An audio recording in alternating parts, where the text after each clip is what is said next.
In sibh a cháir sin, ha min dóchas go bhfuil sibh díseal san léar éiad lé, far an bhí sin a bríon agus a giúnsachach Gaelic còmhradh. Ní sé creitimh bán cóirí a phrógram seo, agus ha creitimh a cíalbachach an dáchuid, religion agus belief. Creitimh. Agus nach beag seamachcail go mbeadh imimechaí ag an líad seo. Jamie Ain, na creit an droch scialb gus an January. Don't believe a bad story until it's proven. Or, to put it more simply, don't believe unconfirmed gossip. Na creit an droch scialb gus an January. Siachan isise súla horst éiad J has an navark an sa phrógram acin, agus chuidir mi ceall nach bí groch scialb ann. We'll talk about people's beliefs, religious and otherwise. Ha creitimh láitir ag beth, sé Catholicach a hínte? Calum Maclean is on a pilgrimage to the Isle of Leòdhas. And we'll touch upon another set of beliefs, the supernatural. Ha colch gubig na síochan a Gàidhlig. Nisha han talmón canneachach the neach-fèille còmhradh agus ha mé léithtálachte go bhfuil Iain Howieson an seo, an sa stiùidio còmhradh. Nisha Iain mis clean sin mar a gabh sibh uí sa Gaelic ha bicin fistachiacum mar Jane. Get the hook sibh blianachin a furach san á lehan, ha sibh inis a furach an den frís far an de hocaigh sibh. Be teacher ardscoil a bhuineh fat tríchit bliana sa cóig, agus inis ha sibh nur neach-fèille daonnaire. Chur son a sibh a géirí Gaelicúm sa chuch. Fami nam oki, sé fóci a bhanamsa. Agus huair mi làrach géir folklab an dum frís, nuair a fami sé bliana diag, nó seach bliana diag. Agus fami a céisteach grí árain alabais, agus árain beorla. Agus at sa hau a céisteach grí stú mar sin. Bhíoh dú a céisteach grí árain Gaelic bham gwaam cúteach, agus mar sin fa ui acaman an árain Gaelic, agus vanúir sin ha mi ar a bhí círi a bhí ciúnsachach na Gaelic. Cimid a híl sibh chun na Gaelic agus dé thucaribh sin a dhéanamh? Well, nuair a chaimí gan dhéileann sciathanach an an naicéad diag céthar fichit sa hoch diag son na hóprach a bhacam. Bha coramacham a bhí dul go solmorastach son cuasaigh an garage. Agus mar sin háisich mi ag ire a hyn. Agus fin sa déanamh cuasan a ga in fliana agus an uair sin bhí ag bearn an ann. Bha an cóisiir first trí. Agus bhí an cóní má bhí fiachin bhí bríon na Gaelic.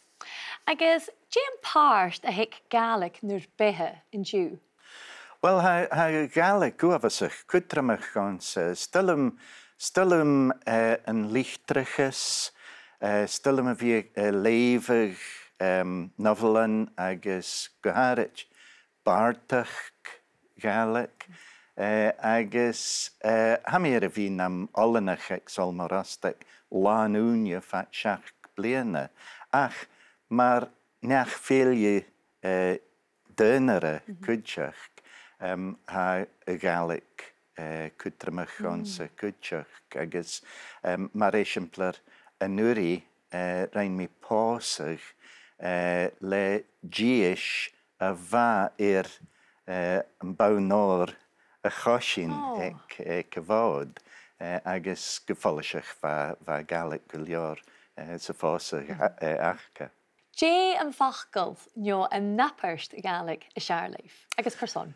Sé pís bartach go scríb ulla mi ein Campbell nach maran, dan a bhéal Gian Gara, agus ag djeirigan dan seo, ha ag ra Gian Gara, na bíag orst sa nara, céad gan an scahan Gian Gara.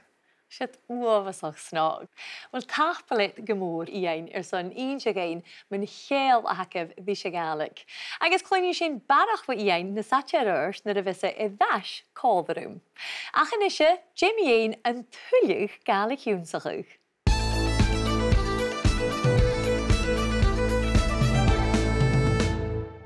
In Gaelic, words connected to belief and believing are threaded through everyday speech. Perhaps the most common being creich, believe, creich, and a creichin, which is believing, a creichin. Fydd sy'n sŵl fach còmhradh chéalte the creichyh yn toiseach. Úrni is a prayer, úrni, and to pray is Gian úrni. Gian úrni. A phrase you will hear regularly if you're in a church setting is Gianimid úrni. Let us pray. Gianimid úrni. Verbs ending in amich are often considered more formal speech in Gaelic, and we'll hear a few of these throughout the programme. Nisha, fach còmhradh ille chéalte the creichyh. Creicfach is a believer. Creicfach. Whereas creicfach is a non-believer. Creicfach. To say you believe in something, it's ha mi a creichin alnan. I do believe in or I believe in. Ha mi a creichin alnan. And to say that you believe in a general non-religious sense, it's creichy me. I believe. Creichy me. Similarly, I don't believe can be either chanil mi a creichin, and I will not or I don't believe chachrich me. And what about if you want to ask if someone has a belief? A vil creichyh to which the answer would be ha or chanil. You can use creichin to ask if you believe someone. Let's take her as an example. Do you believe her? A vilu ga creichin. Using the construction ga along with the verbal noun creichin to make a vilu ga creichin. And you can use a creichin alman to ask if someone believes in something. A vilu a creichin alman. Do you believe in? Followed by whatever it is. A vilu a creichin alman. Hodamid súl yn dras the gata I the nachórugh fiach yn clwynsif cwt gyda hisiampler yn sio gan clechgwch.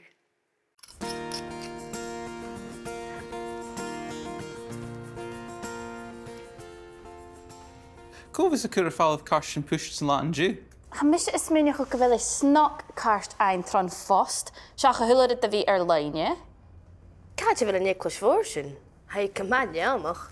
Sio, cahar eiclis Santiago de Compostela, sy'n Span. Sian yn cawn uia y fysig na dyn i tren y fysig cosioch na sli ag Santiago yn Camino. Ham i'r cleinsio mi un. Bi bwyn yn fo eiclisyn an yn Canada y dalawn. Cyfwy hannig y charst. Hannig I fo macharach beth. Hai hen agus carachi lahana yn Camino a cosioch. Na ché dyn i crafach ys mwy y fysig yn. Chaniem crytchif y fi acad gys a chosioch. Ha crytchif látir ag beth. Se catlacoch a hintje, agus crytchi me se gynda heli'r imoch eiclis gys orni a yenaf. Ste me ein hana?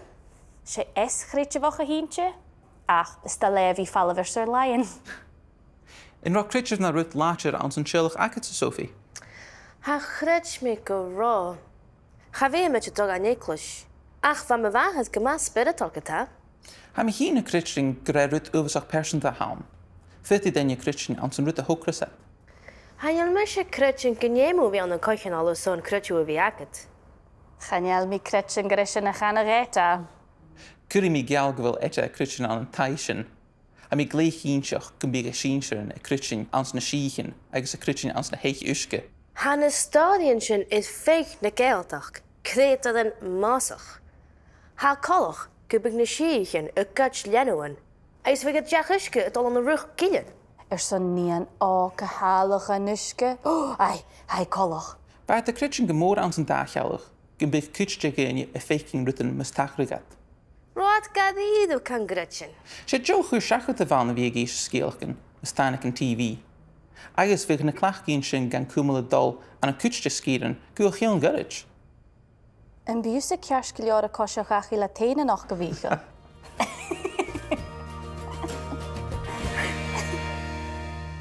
Hamindáchas gan roisid a níad a bheith furista a lentain a chódha sin fachcail neogá a bheith stácha úr. Tá sí chimid. Let's start. Tá sí chimid le cahad English. We know that English is a church, but Rona mentioned cahad English, which is a cathedral. Cahad English. Michael was under the impression that only daonnaire, devout or religious people, daonnaire went on the pilgrimage to Gàidhlig, Santiago de Compostela. And this led on to a wide-ranging discussion of religion and beliefs in general. We heard the habitual sense of I believe when Rona said, Crechi misha. Crechi misha gun the whole Beth eve imug English. I believe that Beth had visited many churches. Crechi misha. And the reason Beth visited many churches? Gus urni a dhéanamh, to pray. Gus urni a dhéanamh. Rona's other friend, Hannah, is an éischríteach, a non-believer. Éischríteach, but she enjoys a walking holiday anyway. Michael asks Sophie if religion was important in her family, and she replied, Chachritchmi gun rá. I don't think it was. Chachritchmi gun rá. And she added that she didn't believe you had to be aunan còmhradh in a congregation. Aunan còmhradh. Nisha, cloineamid. Let's hear. Cloineamid beacon gin háda go dhéist, agus fiach an tóg sibh cúit gin a fachgil. Seo, cahad English Santiago de Compostela, san Spain. Sin in ceann uia a bhís ag na daonnaire tréin a bhís a cosach na slí agus Santiago, an Camino. Ha mir kleintse me één. Bí buinen vo Englishin aan Canada a Dunlop. Cavoy hannig gast. Hanniki vo macharach be. Hai heen agus carachi la hana an Camino a cosach. Na ché in je krabach is moe visagen sin. Chanéim critche v viacad gus a cosach. Ha critche vlátir ag beth. Se Catholic a hintje agus critchi me se gun de helier imach English gus orni a dhéanamh. Ha dúnan ma a bhí a fáinnear fáilmh an stiúidio, san gréiseach ciú, agus ha sin na dul dhéanamh sin an drásta an cuideach Calum Maclean. Sé héin a bhís a curiúnach orne mar is ríche ach an tuair seo ha mi creitin go réon táte a chur is dúnach Iain. Chan je lísan mu géansa a cha chans an go bhfuil a creitin an an rutacan. That you believe in something, a creitin an an rutacan. Is fiús mu a héile a creitin an datsan bí, nach seo sé de creitin a hanna sin héin. Fáilte I gélan leois, far a bhfuil mise, agus mi dhéanam a lia go seán làrach spiritual, an old spiritual site. Seán làrach spiritual. Maybe you can guess where I'm going. Làrach cha animal sa haun in Alapa, agus áte if it's a total question cheann, which raises a question in my head. A total question cheann, gach turas a hurlas me. Agus chanje a cheist is avish go a vi cleinshin nam cheann, or she sin, she haus a generous a loch akomsa.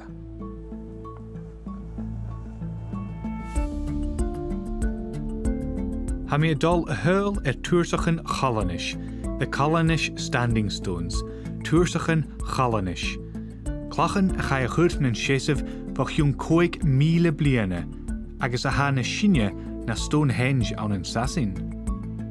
An curamach an an cumach cross, in the shape of a cross, an an cumach cross, has a toes, groad cutramach mar aatje uri, a place of worship. Aatje uri sin cuú 2,000 bliana.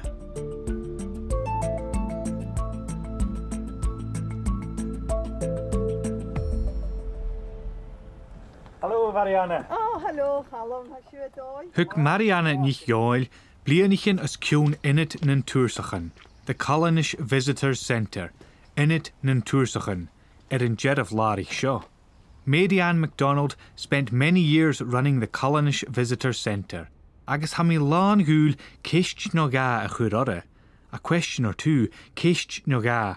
Tá toirt a gra ma Iain sa toirt hiúte Michael seo toirt scríbh ma Iain. A channe a cinn go céintach Carl céintach ma Iain. Ha folleisech groad a gure gant. Groad son sin a bhairech lachgig. Had man Celtic cross a gnáimsin. Charó an gréitjúh sin a hína seo ann. Sul a bhéad cearcail an ile ann an fallach an áitcin as a bhaine? Síontas man a hel, hiú go ma trí ha áitcin ile fiúin an ilan ha cearcail an becan nó chanil an thuavas a háastíomh seáltaín a ha folaiseach go bhród cútramach gan a daine bha fiúdach gnáim. Gebi có a chudiad seo an sás, Rhaine te gun champist, gun phone live, lan technologisch, ach geharach, gun digger. Smörnich. I do think we take the humble compass, the mobile phone, and especially the digger for granted these days, don't you? Gun dat ach njerst boig, bodily strength, njerst boig agus ionlachgus einshin, inventive minds, ionlachgus einshin. Chanuna go héine hugshin. In uning gustse? Sean Root, is still om sa clachan. Is vier hel om sa clachan. In cumach, in cruas, na leinigin, their shape, their hardness, their markings. In cumach, in cruas, na leinigin. Agus mar a had min cuarstorn, the saulachig lean sin fata, representing eons of time in hard sculpted form.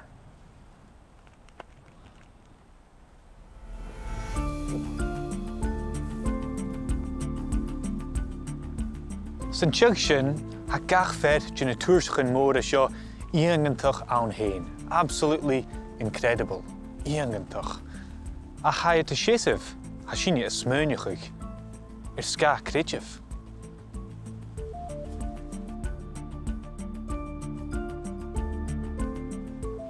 Fe mi gáil ma hochgar is coit min cuairst a ríist.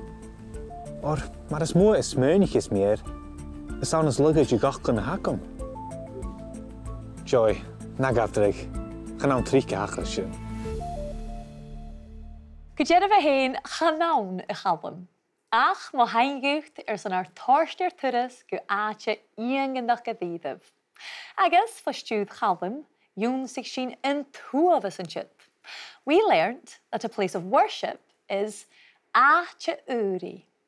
Áte uri. Did you also notice that Calum used céist in two different ways? It tócail céist nam cheann, raising a question in my head. It tócail céist nam cheann. And just before he spoke to Marianne, he used it to tell us what he was going to do.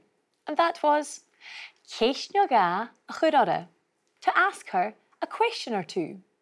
Céist nó gá a chuirada. Agus, ma bhí san an tuilleadh de na filmichin Calum Maclean, dheibh sibh sin an làrach líonacin. Neo, le fá hítalin channel YouTube BBC Alpa. Cloíní sibh Calum na podcastan acin cúideach, le sin tuilleadh taith niúnsaí gain ula, agus làrach sibh iad BBC Sounds.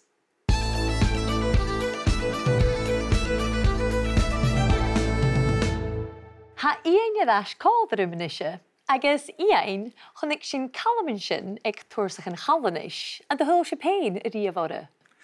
Well, fami awn enteris agus rein mi posag yn shit. Rein? Rein agus fos mi giesh a atche ille an an alba ach fai jolach an atche shin agus shin a fai a kiri fi posag yn shit. Agus se atche gmagma bria drúchtach an an dói a han. Ní sé bheith síomhse nuair títe fat úr dríach gach inis ha sé nuair neach-fèille daonnaire. Dé han sás an san nupper sin? Well, ní mi pósian agus tíolach géan. Apar ualach ach urim a bhí na de farst dé wach o cútramach an an behan an gúne. Ha sin cearst agus ha na pósian an cóní spórsel cúteach fé mi atcheach ach ha na tíolach gan cho cútramach cúteach god bí tors teich go tíolach tro lá a ha cho daribh gaibh camanan. Agus dé na luachan a heic dúnachas?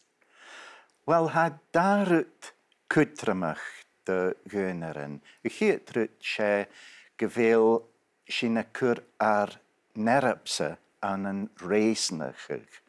Mar a ni an luch science. Agus yn darnarut sé gyfeil sy'n moachel a chainas a ha ec cria gach dunne. Agus hóla mi cúteach gon rein sibn itar hangacha gin Amsterdam Declaration gan a Gaelic. Dé hanan sin?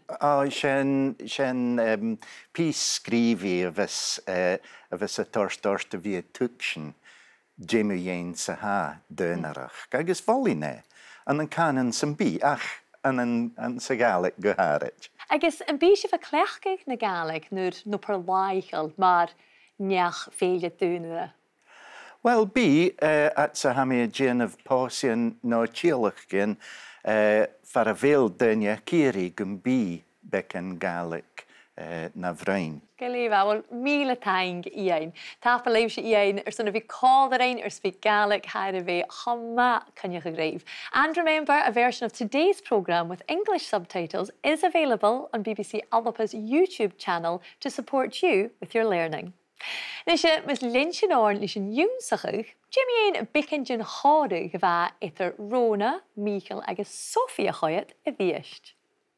Curi mi geal gwil ete critchen an taishin, a mi gleich hinsach gyn big a shinshin a critchen ans na shichen agus a critchen ans na heich uske. Han stadion sin is feich na Gàidhlig, creator den masach.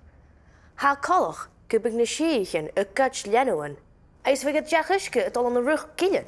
Son nían á go hálach a nuisce. Ai colach. Bart de critchen gemór ans an dachalach, gyn big cútste géine a feiking rutan mas tachrugad.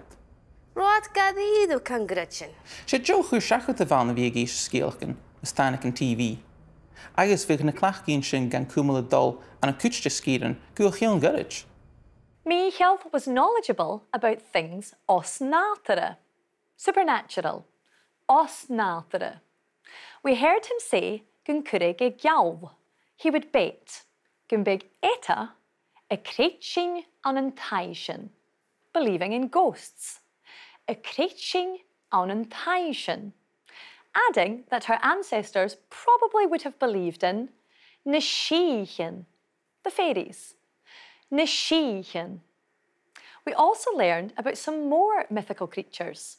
Neach-fèille, the kelpies. Neach-fèille. Ha còmhradh gan big neach-fèille, a dul an an luaisgeadh. They would take the form of a boy. A dul an an luaisgeadh. And at this point, Rona interrupted Sophie because she knew the end of this tale. Son níanóg a hábhadh gan nuisce, to lure a young girl into the water. Son níanóg a hábhadh gan nuisce.